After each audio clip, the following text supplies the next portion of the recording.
Of course इसमें risk है। Weapons का गलत तरीके से यूज करते हुए अपने ही लोगों को सता रहे कई पार्टनर्स बड़ी तादाद में सिविलियन कैजुअल्टीज कर रहे हैं। ये चीजें हमारी फाइट को अंडरमाइन कर सकती हैं, इसलिए बहुत जरूरी है कि हम ऐसे वैसों की बजाय सही पार्टनर्स चूज करें, बाय विद एंड थ्रू पर काम करते हुए। कभी कभी ये सोचकर बहुत खराब लगता है कि ये प्रॉब्लम कितनी कॉम्प्लेक्स है। इसकी मिसाल देते हुए मैंने कहा था कि लगता है जैसे हम जमीन से आयरन ओर निकाल रहे हैं और उससे एयरप्लेन बनाने वाले हैं।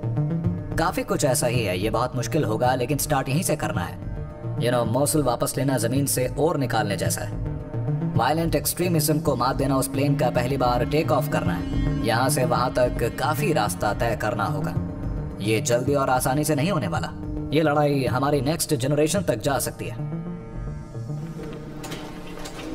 T2C2 चेयरमैन को एडवाइस देने वाले कई थिंक टैंक्स में से एक है जो आगे मिलिट्री सीनियर लीडरशिप को स्ट्रेटेजी रेकमेंड करते हैं। चेन ऑफ कमांड के टॉप पर जंग ऐसी दिखाई देती है। इस रूम को कहा जाता है द टैंक, और यहाँ लिया जाने वाला हर डिसीजन चेन में नीचे तक और पूरी दुनिया में गूंजता है। लेफ्टिनेंट होने के नाते मेरे पास बहुत ज्यादा कॉन्फिडेंस था, सब सवालों के जवाब थे, लेकिन मेरा एक्सपीरियंस बहुत कम था। आज 40 साल बाद मैं कह सकता हूँ कि मुझे एक्सपीरियंस तो काफ़ी है, पर यह कॉन्फिडेंस नहीं है कि मेरे पास सारे आंसर्स हैं, खासकर उन मुश्किल सवालों के, उन चैलेंजेस के जिनसे हम डील करने की कोशिश कर रहे हैं। अब जवाब होते हुए भी मेरा कॉन्फिडेंस हिल जाता है। इस पोजीशन पर होने के बाद सबसे पहले ये ख्याल आता है कि उन 20 लाख मेन एंड विमेन की उम्मीदें न टूटें जो आर्म फोर्सेज में हैं और इस मिशन पर काम कर रहे हैं।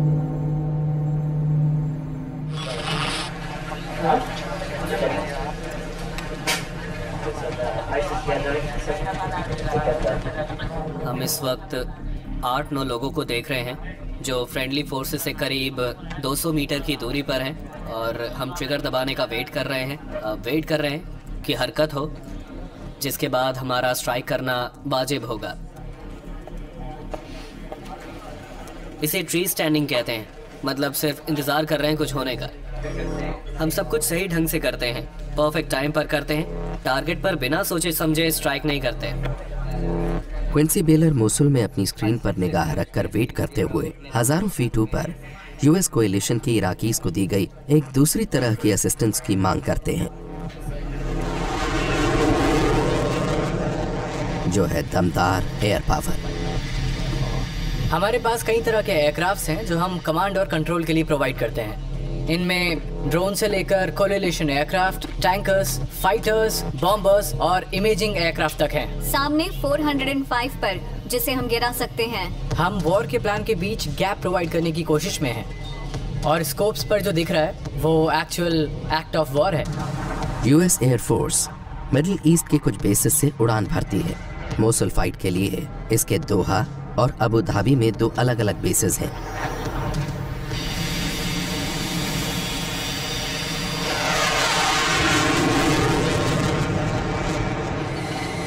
यहाँ से ये अपनी चेन ऑफ कमांड से 20 देशों के कोएलिशन की अगुवाई करते हैं।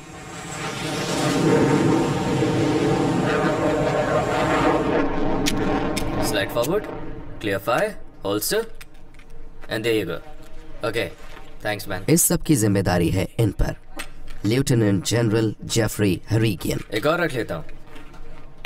ये दुनिया की हिस्ट्री में किसी भी जनरल के पास अब तक रही बेहद सोफिस्टिकेटेड एयर पावर को कंट्रोल करते हैं। मैं शिकागो के बाहरी इलाके में एक आम बच्चे की तरह पला बढ़ा था। ब्लैक हॉक्स, बुल्स, बेयर्स बहुत पसंद थे मुझे, और बेसिकली हाई स्कूल से ही मुझे एयरप्लेन्स उड़ाने का जुनून था, और यही मेरा एम था।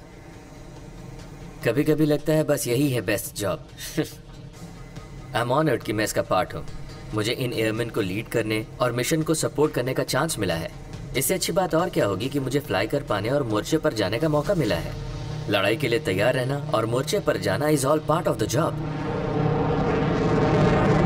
अभी तक किसी भी कैमरे को मिशन पर जाने वाले F-22 के कॉकपिट के अंदर शूट करने की इजाजत नहीं मिली थी। प्रैक्टिकल लेवल के लिहाज से एक बहुत ही क्लोज फाइट में हमारी नजर बेसिकली किसी वेयर हाउस पर रहती है, जहां उनके weapons, command and control nodes, vehicle borne IEDs, factories हो सकती हैं। ये टारगेट्स लास्ट मंथ डेवलप किए गए हैं। हमें इन पर बॉम्ब्स गिराने होते हैं, ये पक्का करने के लिए कि हमारी जानकारी में वहाँ जो भी टारगेट्स हो उन्हें खत्म किया जाए। एक एयरक्राफ्ट है ऑनर 6।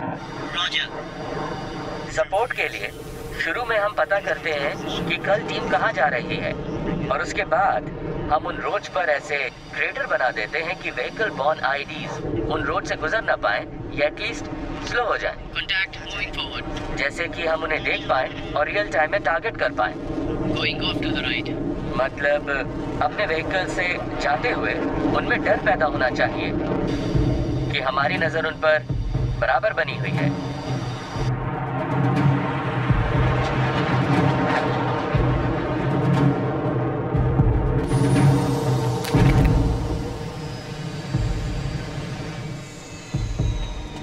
आज हम जो स्पेसिफिक टारगेट्स एग्जीक्यूट कर रहे हैं वो ये इंश्योर करने से जुड़े हैं कि हमने मौसूल को आइसोलेट कर दिया है। हम और फाइटर्स को यहाँ नहीं आने देंगे और हम ये ग्राउंड पर मौजूद साथियों के साथ कोऑर्डिनेशन से करेंगे।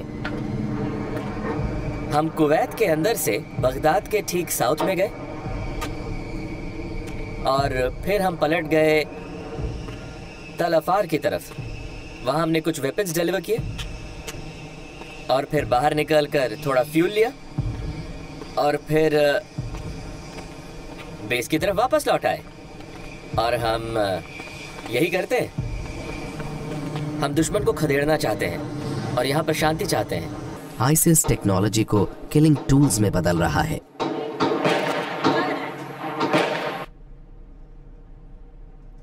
चाय? एनिमी ड्रोन्स को टारगेट करने का कोई तरीका है क्या? ड्रोन्स? उसके लिए हम अलग सिस्टम के बारे में सोच रहे हैं। हमारे पास कुछ ऐसा है जो उनके सिग्नल को जैम कर देगा और उसे वापस जाना पड़ेगा। पर ये हमें भी तो इफेक्ट कर सकता है ना? नहीं, ये डायरेक्शनल है। ओह अच्छा, वो डायरेक्शनल है। हमें बस उसे टारगेट करना है। ऐसा? हम उन्हें रोकने की पूरी कोशिश कर रहे हैं। हम भी तो यहीं रह रहे हैं, हम भी सेफ रहना चाहते हैं। Okay great. कल हम किसी और तरह हेल्प कर सकते हैं ISR और स्ट्राइक्स को छोड़कर, उसके अलावा? जी जी बिल्कुल। आज रात मिलकर बात करते हैं, ऑपरेशंस खत्म होने के बाद। अगर मैं सो जाऊं तो मुझे उठा देना, हम बात कर सकते हैं। बहुत खूब। Thank you. ओके। एक और आ रहा है। जंग में ग्राउंड पर